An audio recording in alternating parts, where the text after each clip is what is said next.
ቴዲና ሚያዚያ ከክብር እስከ እስር ያልተሰሙ እውነታዎች። ቴዎድሮስ ካሳሁን አድናቂዎቹ ማን ይሉታል? ቴዎድሮስ ካሳሁን ቴዲ አፍሮ በኢትዮጵያ የሙዚቃ ወዳጆች ዘንድ እጅግ የተከበረና የሚወደድ በመሆኑ አድናቂዎቹ የተለያየ የክብር ስም ይሰጡታል። ከእነዚህም መካከል ዋና ዋናዎቹን እንመለከታለን። የኢትዮጵያ ሙዚቃ ንጉሥ ይሉታል። በዘመናዊ የኢትዮጵያ ሙዚቃ ላይ ባለው ከፍተኛ ተጽዕኖ ባመጣው ለውጥ የተነሳ አብዛኛዎቹ አድናቂዎች በዚህ ስም ይጠሩታል። የጥበብ ሰው ሲሉትም ይገልጹታል። የግጥምና ዜማ የመድረስ ልዩ ችሎታ ስላለውና ጥልቅ መልእክቶችን ስለሚያስተላልፍ ጥበብ የሚለው ቃል ከስሙ ጋር ያያይዙታል። የፍቅርና የአንድነት ዘማሪው ሲሉም ያወድሱታል። ስራዎቹን በአብዛኛው ፍቅርን፣ ይቅርታን፣ ብሔራዊ አንድነትን ስለሚሰብኩ በዚህ ስም ይጠሩታል። ከሁሉ ደግሞ ሄኖክ የሺጥላ እንዲህ ሲል ከትቦለታል። በተለይም ደግሞ በቅርብ ዓመታት አድናቂዎቹ ቴዲ በሚለው የቅልምጥ ስም ብቻ ሳይሆን ስራዎቹን በማክበር እንደ ትልቅ ጥበብ ተምሳሌት በማየት በተለያዩ መድረኮች አድናቂዎቹን እንዲህ ሲል ይገልጹታል። ተሰቃይቶ ተንገላቶ ቴዲ ምኒልክ ሆኖ አሳይቶናል። ያሰሩትን ይቅር ብሎ የፍቅር ቃል አዝንቦ ፍቅርን ሰብኮ ፍቅርን ተናግሮ ፍቅርንም አናግሮ ቴዲ የዘመኔ ቀንዲል ነው። አትሮንስም ነው፣ ፋኖስ ነው፣ ብሮ ነው፣ ጠልስም ነው። ቴዲ የጥበብ አሮን ነው። ፍርሃትን የከፈለ የህዝብ ልብ ውስጥ የገነነ ቴዲ ዋርካ ነው። ቴዲ ታሪክ ነው። ቴዲ ሪፈረንስ ነው። ቴዲ መቅደም ነው፣ ማውጫም ነው። ቴዲ መግቢያም ነው፣ ሀተታም ነው። ስለ ቴዲ ስጽፍ ኩራት ይሰማኛል፣ እንባ ይተናነቀኛል። ለምን ቢሉ ቴዲ የአባቶቻችን መንፈስ የተሸከመ መርከብ ስለሆነ። ለምን ቢሉኝ ደግሞ ጀግንነቱም፣ ቅርባይነቱም፣ አፍቃሪነቱም፣ ቸርነቱም፣ ትዕግስቱም እንደ አመዳይ እየበነነ ላለው ማንነታችን የነሐስ አምደ ሀቅ የገሃድ ቶን የማይጨበጥ ክንድ እሳተ ሰደድ ልስልስ ፍቅርን የሚወድ ልዩ እጹብ አሌም አህዱም ስለሆነ ቴዲ ለኔ ልዩ ነው ይላል። ስለ ቴዲ ስለ ብርሃን ለመረዳት የሞክሬ ያቃተኝን ስሜት ያገረሽብኛል። እኩል ሰው ሆነን ተፈጥረን ፍቅርን መጉደላችን ያሳፍረኛል። አቅሙ፣ ጥልቀቱ፣ ልቀቱም ርቀቱም ያስገርመኛል ይላል። እርግጥም ቴዲ አፍሮ በኢትዮጵያ ከድምፃውያን በላይ ነው። የብዙዎችን ድምፅ የታሪክ ተርጓሚና የትውልድ ተምሳሌት ነው። ነገር ግን በዝናው ማማ ላይ ያለ ህይወቱ ያልተጠበቀ አቅጣጫ ይዞ ነበር።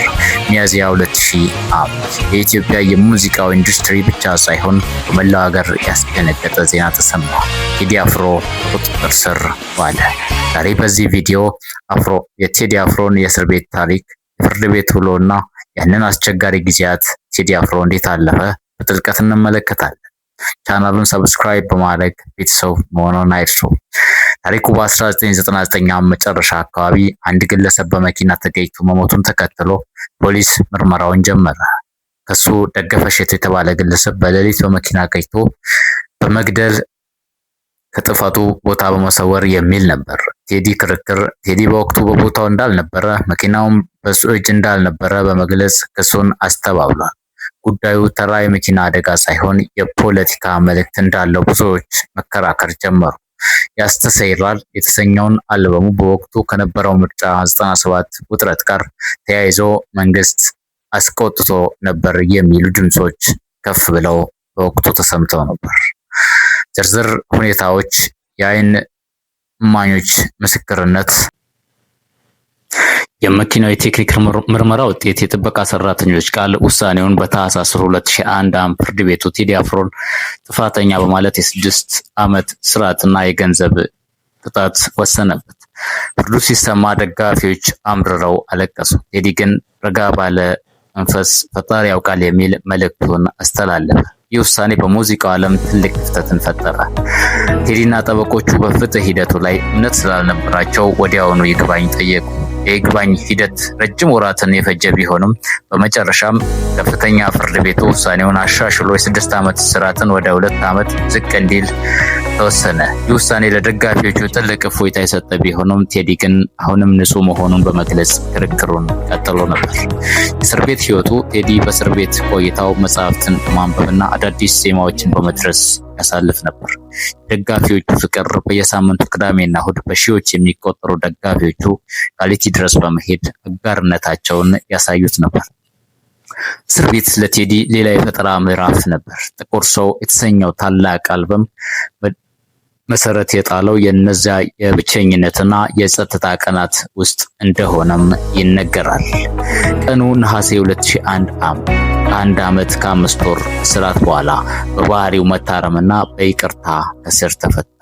ተጽዕኖ ቴዲ ሲፈታ አዲስ አበባ በደስታ ተናወጠች። ወደ ቤቱ ሲመለስ የነበረው አቀባበል የአንድ ንጉሥ ያህል ነበር። ከእስር የመውጣቱ ቴዲ የበለጠ ጠንካራ አደረገው። ብዙም ሳይቆይ ጥቁር ሰው አልበሙን በማውጣት ዳግም ሌላ በኢትዮጵያ ከፍታ ታሪክና አንድነት ላይ በድጋሚ ነገሰ። ቴዲ አፍሮ ታሪክ የጥበብ ብቻ ሳይሆን የጽናትም ታሪክ ነው። በእስር ማሳለፉ ከደጋፊዎቹ ጋር ያለውን ትስስር ይበልጥ አጥብቆታል። ዛሬም ድረስ ቴዲ አፍሮ በኢትዮጵያ የሙዚቃ ታሪክ ውስጥ የማይተካ ስፍራ አለው። የፊልም ኢንዱስትሪው ትልቅ ሚና ያለው የሙዚቃ አልበም እንደሚሰራ ይታወቃል። እናንተስ ስለ ቴዲ አፍሮ የእስር ቆይታ ምን የምታውቁት አለ? እስር ላይ ሆኖ ጻፈው የትኛውን ግጥም ይበልጥ ይነካችኋል? በኮሜንት ላይ አሳውቁ። ቪዲዮውን ከወደዳችሁት ላይክ እና ሰብስክራይብ አይርሱ። ይህም በዘመን መካከል የተኖረው የሙዚቃው ንጉስ የቴዲ አፍሮ ታሪክ ነው። ደግሞ አሁን ኢትዮሪካ በሚያዝያ ወር የብዙዎቻችን ዳግም በኢትዮጵያ ሙዚቃ ላይ ሊነግስበት እየመጣ ነው። መልካም ዕድል እየተመኘን ቻናሉን ሰብስክራይብ በማድረግ ቤተሰብ ሆኑ።